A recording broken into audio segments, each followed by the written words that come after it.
make it real. Everybody now. Hello, sir. How are you? I'm doing fine. Yourself? Oh, I'm doing great. Thank you. You're being unbelievably polite today. You know why I'm being unbelievably...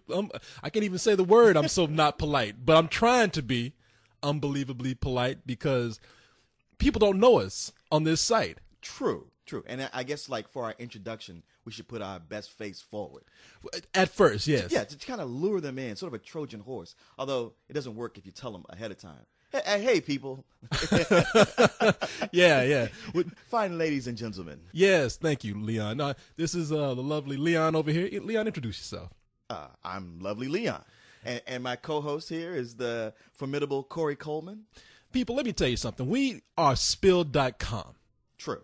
Now, you're probably just meeting us, and if you met us before on this site, Hollywood.com, it's probably when you saw the Fast and the Furious review that just kind of popped up out of nowhere. Right, and you're probably one of the people who wrote WTF at the beginning of your complaining email. Well, really, it was only a couple of assholes. I mean, people who were probably looking at our stuff and not understanding exactly what we do. Well, they're used to the old, tired Hollywood.com model. Not to talk bad about Hollywood.com. Great, we just got hired by these people, and now you're talking shit about. Yeah, but we about to blow it up. We're going to flip the internet completely upside down. And, well, either that or we're just going to entertain you and give you something that you can tell all your friends about. We don't want to ambush you with what we do because, honestly, we do things a little bit different than what everybody else does. But we do it the way you want it done. I mean, think about it. How often have you gone to see a movie, you came back with your opinion, and you read the critics, and you were like, those people don't even like movies. They probably went to college for this. They don't enjoy movies the way an average guy does. Yeah, we're dumb just like you. No, let's see.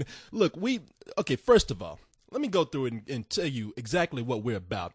Yes, at first appearance, what you see are a bunch of cartoon characters. But outside of that, we really are just the average guy. The way we started out, we're 5 personalities, 5 true friends. Yes. And this is nothing that we got thrown together before. This is not any boy band type thing. It's not happening. manufactured. Exactly. They didn't scour the country with critic contests looking for the 5 best. We are actually people who hung out with each other, went to see movies, and we just found a way to put our opinions on the internet. And we decided not to do it in a way that was very formal. We just said, you know what? Not only do we think it would appeal to people if we just talk like we usually do, but it would save a little time, too. Because we do that, sometimes we do get a little crude. Sometimes we do use a little bit of foul language here and there. It's basically a party. We pretty much want you to feel like you're hanging out with us. Sure, you might be miles away, but you're going to listen to this and be like, you know what? This is exactly what I do when I'm hanging out with my friends. Sometimes we got hookers in the background. You never know what's going to happen. Sometimes. We get a little crazy. That's all right. However, as I said, this is very down to earth. Now, what we hope to accomplish with this is that we want to do a podcast like this every week so that you can gradually warm up to us and we can kind of prepare you for what you're going to be watching on this site. And this is going to be in conjunction with what we do on our own site, Spill.com. I'll give you a little bit of history about us.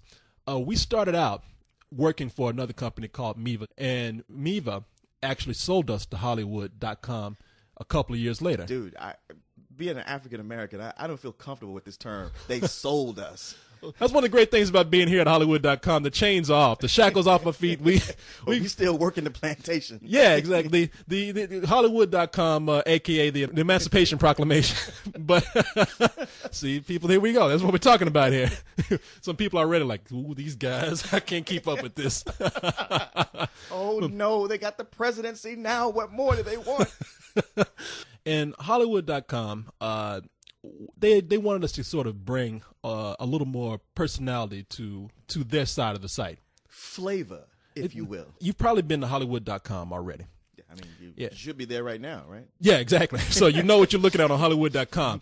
Now, if you go to Spill.com, what you're going to find is our videos. You're going to find weekly podcasts. And you're going to find a whole social community of people who enjoy the interaction that we have with them as well as amongst themselves. Right, yeah. Here at Spill Industries, we weren't satisfied with just broadcasting. We built an entire community. I mean, it's like a big Sim City of movie lovers. It's more like Grand Theft Auto, but oh yeah, that's true.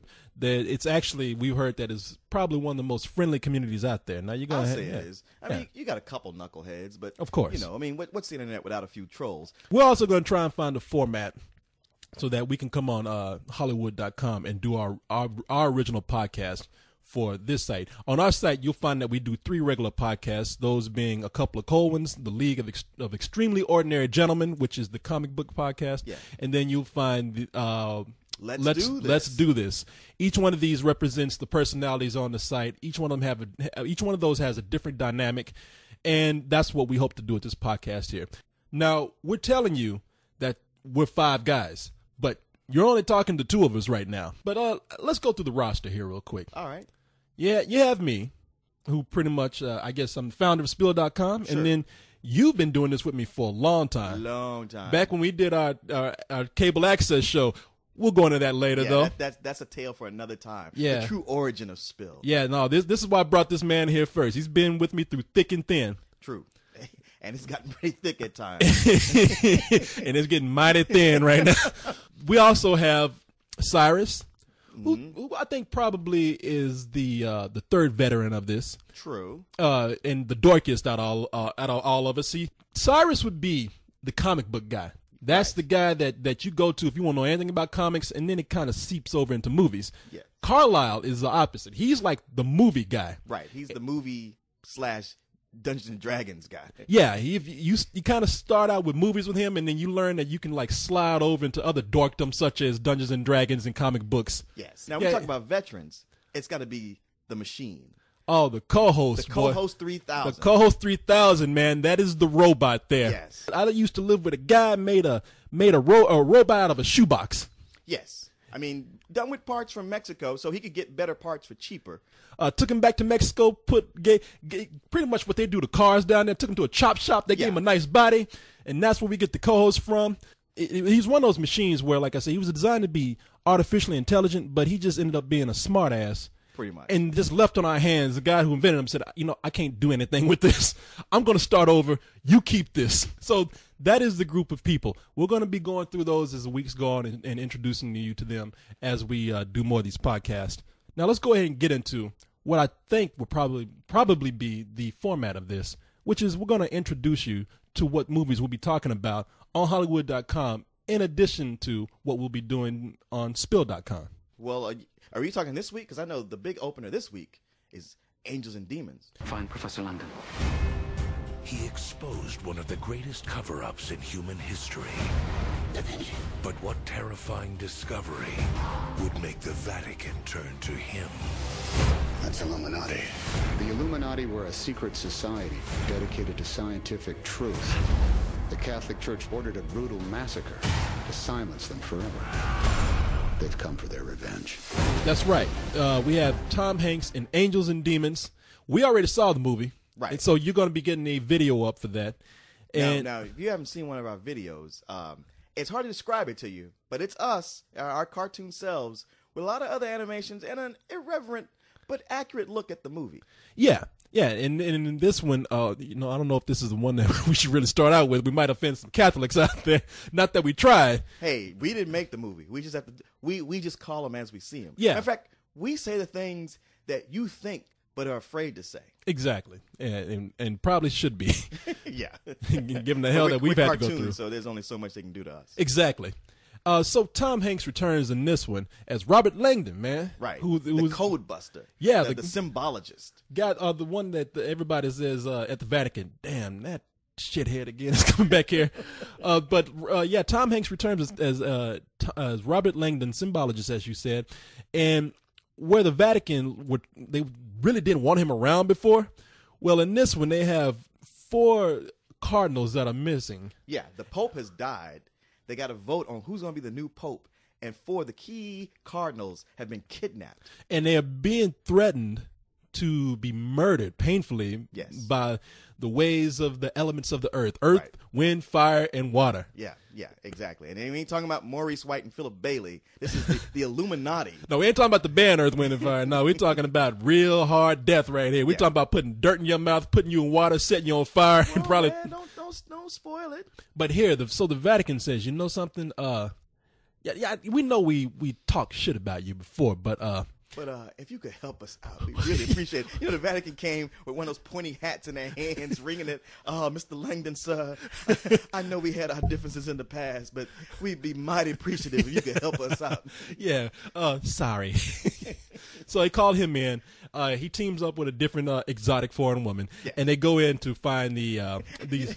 You know what? I'm sorry. I don't want to keep interrupting you. But it what? seemed like you watch the Da Vinci Code and you watch this. It's almost like he said, look, I'm only doing this if I get to have a hot chick as my partner. I'm sorry. That's part of the deal. That's a deal breaker right there. Yeah, they're really not paying him to do this job. I mean, they just come in and like, hey, man, we know you like reading our books, so we'll give you a couple if you come in and help us out. He's like, yeah, you throwing a hot foreign piece of ass in there, and I'll consider it. Yeah, I'm on. Yeah. So yeah, we saw the movie. It's well, you know what? The video will be up. You'll just have to check that out. I need access to the Vatican archives. Access to the archives is only by written decree by the Holy Father. Fellas, you called me. Now, also coming out this weekend is a movie which probably no one will see, but now that is The Brothers Bloom. Okay, so you got Orlando Bloom and who's the other Bloom? Is it Judy Bloom? No. These are fictional people in this movie. You have Mark Ruffalo and what's that guy with the big nose? Adrian Brody. Adrian Brody, yes. Wow, how did I know that? Because I said guy with the big nose. It's funny how that's the first thing you think of. Yeah, that's funny. Yeah, no, they're in a film where they play two con guys. Mark Ruffalo is a guy who loves the con game, and Adrian Brody is the younger brother who says, you know, I love you, man, but I just want out of this. I want to live a normal life. Of course, when you say that, the big brother's like, I can understand that. Just one more con. Yeah, no, you know what? No matter what you're in, I don't care what it is. Whenever you say the words, I want out. As soon as that word out comes out of your mouth, you should know, damn it, I can't get out. They ain't gonna let me out. No. Nobody lets you out of nothing. No, not especially when they say one more con, because you know that's gonna be the big one. Oh yeah, especially if it's something shady or criminal, you ain't getting out. You an assassin, you in the mob, you a con man, you don't get out. How'd you find me? It's actually pretty simple. We're brothers, and I've come to the conclusion that you don't want out. You think you do, but you don't. Where are we going? New Jersey. Let me grab my coat. But you might be surprised at the way this works out, because this is more of a comedy spin on something like that. Where if you gave it to David Mamet, of course, everybody died at the end or something. But so is this? Would you compare this to The Sting? No, it is something more like if you combine a good con film with the Marx Brothers. Okay. Yeah, these guys they partner up with a silent Asian chick who is an explosives expert, and then the last con involves an eccentric heiress who is so bored that she's good at about 100 hobbies. Okay. So when they come in and say, we want to bring you in on this con, it's very easy because she says, I got nothing else to do but sit around and get another hobby. Why not? Okay. And the girl who plays that is who is the girl in The Constant Gardener? Rachel Weisz. Rachel Weisz, man. Yeah, she plays the heiress in this movie, and when you get these four people together, and although they're doing criminal activity, it's a very lighthearted, very imaginative film in a way. I feel like I saw a trailer for this. Now that you're talking about all these elements, and it looked like it could be funny, or it could be one of those movies that's so screwball it's kind of tedious. Well, you know what? We'll have not a video review up for that, but we'll have an audio review for that, which you can check out on spill.com. The movie is directed by Ryan Johnson, who did Brick. You remember that movie? Yes. Yeah, which I thought was another imaginative film, a film noir movie, complete with high school, complete with that kind of dialogue. Right. Yeah, the guy is actually, I mean, like I say, he's a very visionary guy. I mean, he's kind of he's one of those guys where you might not get it at first, but then upon second viewing or once you begin to know who he is, you're like, wow, you know what? This is somebody I should look out for. And it's a shame that this movie is not going to be getting too much attention. I mean, first of all, it's going up against Angels and Demons, and really the most promotion that you get from this is like a poster at the theater. So, right. Well, it's not simply going up against Angels and Demons. It's going up against Star Trek on its second week too. So in other words, this movie, if catch it on IFC. Yeah, a movie coming soon to Netflix. DVD is probably where you end up seeing this. But yeah, it's a good film, and Hey, whatever little push I can give it, which is going to be a hell of a push. That's going to be like a mouse trying to push an elephant's ass off of him, because this is going to be a hard feat right here. But I do say that this is a very good film, and if you listen to the audio review, it was me and Carlisle doing that. You'll get a little bit more insight. This isn't an adventure story. Well, it totally is. So, people, we hope we kind of told you what we're about. Hope you understand. Just a preview. Yeah. I mean, if this is making you curious at all, I implore you to come check out spill.com and get the full experience. Or you could just wait around for us to do another one of these here at Hollywood and slowly take your time getting over there. But all your friends are going to know about it way before you. I mean, a lot of you are hipsters out there. Don't you want to be the first one to go like, oh, yeah, I knew about that a year ago. Thank you. That's perfect right there. So, people, we will be back, whether you want us to be or not. And we will be happy to talk to you again. Can't wait to see you again. Next time we're gonna rotate the cast here. We're probably gonna have a different member in until you meet all five of us, because all five of us together. Did I suck that bad? You're giving me the boot already? Yes, but no. I figured, you know how it is, man. All five of us in a room. That's true. Is insane. I mean, that's one of those things where the house is gonna explode. Yeah. So I'm gonna rotate this out and get everybody familiar with us, and then on one magical night, we will all be together and we'll do that podcast. And that's the one where we get drunk. That's the one where you get the true full spill.com experience. And that's the one where you say, Mommy, these guys scare me. So until next week, people, and hopefully we'll figure out what the hell we're doing. We'll see you then. Later. See ya.